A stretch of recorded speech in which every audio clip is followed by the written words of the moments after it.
a Greg Gagne.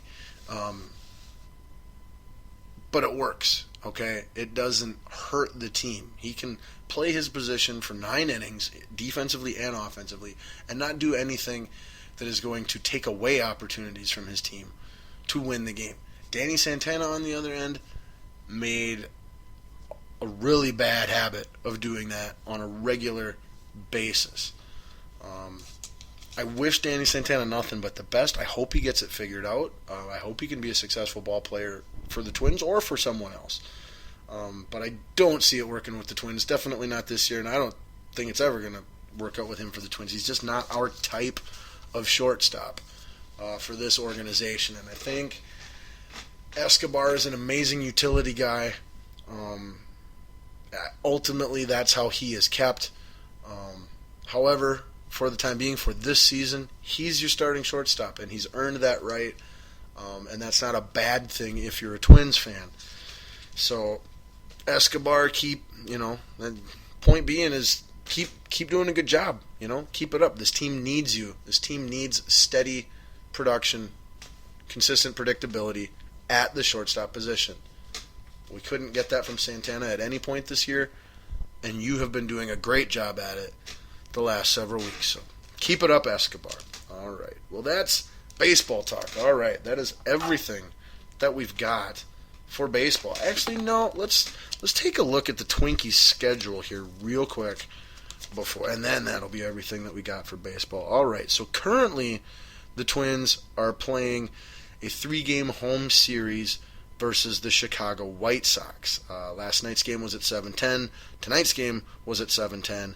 And tomorrow they actually have a noon game. So if you're hanging out at work, or maybe you got the day off of work tomorrow, a great day to either watch the Twins on your TV or to go to the game. It's going to be a beautiful day outside weather-wise tomorrow. So, if you're able to, just get some tickets and go watch the game at Target Field where the Twins take on the Chicago White Sox tomorrow. Now, tomorrow when we finish our 3-game series with the White Sox, then we will be taking on the Houston Astros Friday, Saturday, and Sunday, and that is a road trip. We got a 3-game road trip against Houston in Houston, followed by an immediate 3-game road trip in Kansas City. So this week of games could be very instrumental to the Twins' playoff push. Assuming if we can get 2 out of 3 against Chicago or sweep Chicago, then we have to get 2 out of 3 against Houston. Assuming we get 2 out of 3 against Houston and at least 2 out of 3 against Chicago, all we need to do then in those 3 games against the Royals in Kansas City is not get swept. If we just win 1 of those 3, we'll be fine. Because then we got a day off next Thursday, and then we go to Chicago to play the White Sox for 3 games. That should be fairly easy. Then we come home to play Detroit for 3 games. That could be easy. And then we've got the Angels at home for 3 games. Hopefully they will still be on their schneid. Yes, you're welcome. And then Cleveland, and then Detroit, and then Cleveland. And then the season ends almost as hard as it could. It ends at home, where that's where the almost comes in. But the season ends with 3 games against the Kansas City Royals. So some very winnable series and foes coming up for the Twins in these last 5 weeks. However, some potentially very difficult ones as well. And 2 of which, the Astros and the Angels, which we are competing with in the wild card race. Much more so the Angels and the Astros at this point. But point being, you lose to the Angels, those wins, those losses kind of count double against you because A, you didn't get the win you needed, but B, one of the teams you're competing against got a win too. But hopefully the pitching, the bullpen will continue to pitch well, and if we can just get the random quality outing from a starter once every 5 games or whatever, I think we have a pretty good chance. And quite honestly, whether we make that second wild card spot or not, this season should be qualified as a huge success for the Minnesota Twins organization and Minnesota Twins fans. I cannot say it enough. I cannot stress it enough. The organization is so far ahead of schedule on their rebuilding. We were not supposed to be this good this year, and we are. So it bodes extremely well for the future that we will continue to go in that direction and be a championship contending team within the next year or 2 or 3 or 4, somewhere in there. However, that will not happen if we don't stay disciplined and stay the course when it comes to building, running, and operating this team. I would like to see us buck that trend just a little bit by calling up Barrios, the pitcher, but that's probably not going to happen. And the one thing about that, if it doesn't happen, is I don't know how much he has to offer at this point in the season, because he's already got like 175 plus innings on his arm. You know, granted it's minor league innings, but they're still innings. It's still pitches thrown.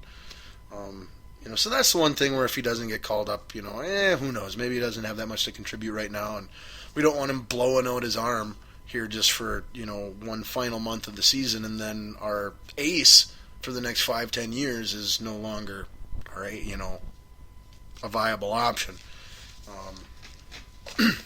So I don't know. That's what I got on that. But that's all I got for baseball. So we've got tennis yet, we've got football yet, some pro wrestling, and our Balls Deep Thought of the Day. That's what's left on the show for you. All right.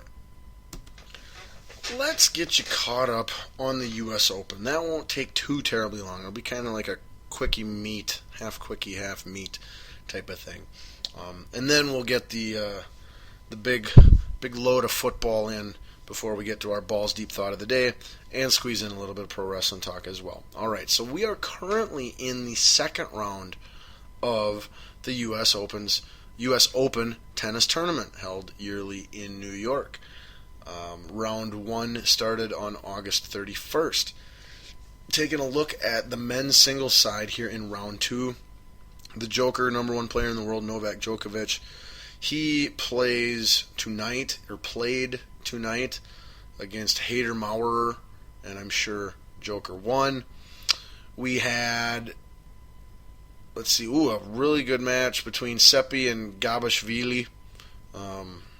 Seppi's ranked, Gabashvili is not. I didn't see the final results on that one. Robredo advanced over Groth. Tsonga, I've heard of him. He advanced in straight sets over Granolers. Would that be like multiple people who like granola bars? Granolers? I don't know. We got unranked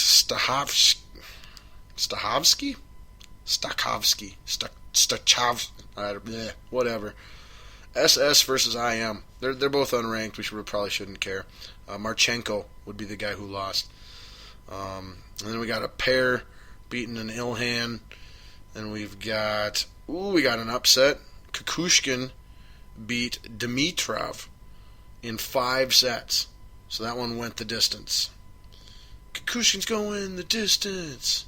He's going for speed. He's hitting tennis balls in his time of need. And then, we had Rafael Nadal winning straight sets over Schwartzman. Nadal is ranked 8th. Remarkable how he's dropped. It seems like just a year or two ago, this guy was, the best player in the world, the heir to Federer. And now he's just, fighting to stay relevant. Kind of like, he almost reminds me of an Andre Agassi later on in his career, where everybody loves him and goes to watch him and knows who he is, but from an actual competitive standpoint, he's just not what, the name recognition would suggest. But he did win in straight sets today. However, it was 7-6, 6-3, 7-5. So that first and third set, he got pushed to the limits. Fognini advanced in straight sets over Cuevas. 9th-ranked Cilic won in straight sets. And now this M. Raonic won in 4 sets over Verdasco. He's 10th ranked from Canada. And, I love tennis. I know a lot about playing tennis. I just don't follow the professional ranks as closely. as maybe I should, or maybe not. But anyway, this Raonic guy, the 10th ranked Raonic guy from Canada, he is my sleeper. If you're looking for a name that you're probably, anyone who's not a diehard tennis fan would not be familiar with, as someone who might win this, that would be my pick on the men's side with this Raonic. But anyway, other results yet from second round, we had 14th ranked Goffin outlasting Berankis in 5 sets. We had Batista Agut in 5 sets over Carreno Busta. We had Felipe Lopez. Well, it just says F. Lopez. I assumed that the F stands for Felipe. I don't know, right? Wasn't that a basketball player? Didn't Felipe Lopez used to play for? He went to college at St. John's, and then I think the T-Wolves drafted him in the second round, and he was just awful, something like that, just skinny and worthless. I don't remember. But anyway, Felipe Lopez, he advanced over Mr. Fish. Lopez is ranked 18. That one went 5 sets, went the distance again, went for speed. Chardy over Klizin in straight sets, and number 7th ranked Ferrer in straight sets over Krajinovic 7-5, 7-5, 7-6. So Krajinovic did a pretty darn good job of hanging in there. We also had Andy Murray defeating Kyrgios, however you say that guy's last name. He's the idiot that we talked about a month or two ago. 20 years old, tennis prodigy. And unfortunately, the only reason anybody knows who he is because he's got the dumbest mouth and attitude and personality of anybody in pro sports right now, probably. This guy is the biggest. There's not one thing about this guy that's unprofessional. And every time he says or does anything about anything, he just goes, well, I'm 20. I'm only 20. I'm only 20. So I can be dumb. I can say stupid things. I should make mistakes. I'm only 20. I'm only 20. He'll say this thing as he's doing the mistakes on purpose. One of my least favorite people in the sports world right now. If you're not familiar with him, Google search him. You spell his last name K-Y, because that's how all great last names start, with K-Y, R-G-I-O-S. That's his last name. And this guy is just, man, him and Kanye, Kanye needs to call this guy up and be like, hey, as the founding member of the National Douchebag Society, I'd like to extend an exclusive invitation to you to come be a member and attend our meeting next week.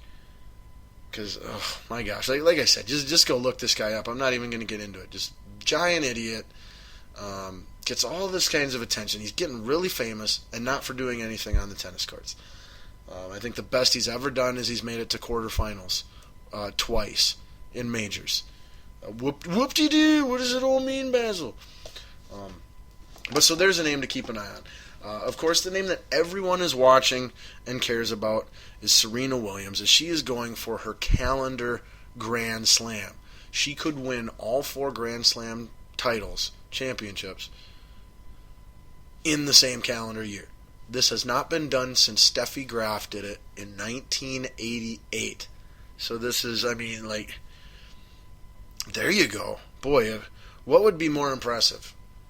American Pharaohs Triple Crown, which hadn't been done in 37 years or whatever, or if Serena gets this calendar Grand Slam, which hadn't been done in 10, 20, 27 years.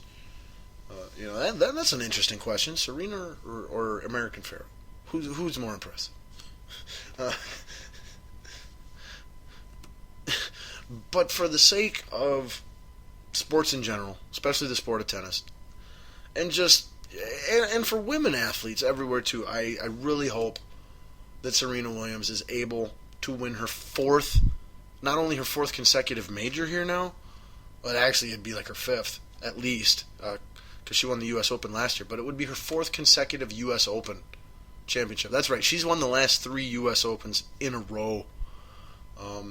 So you just got to hope then, this year with the stakes being so high, with so much being on the line, for her, with so much for her to gain should she win it this year, more so than a normal year.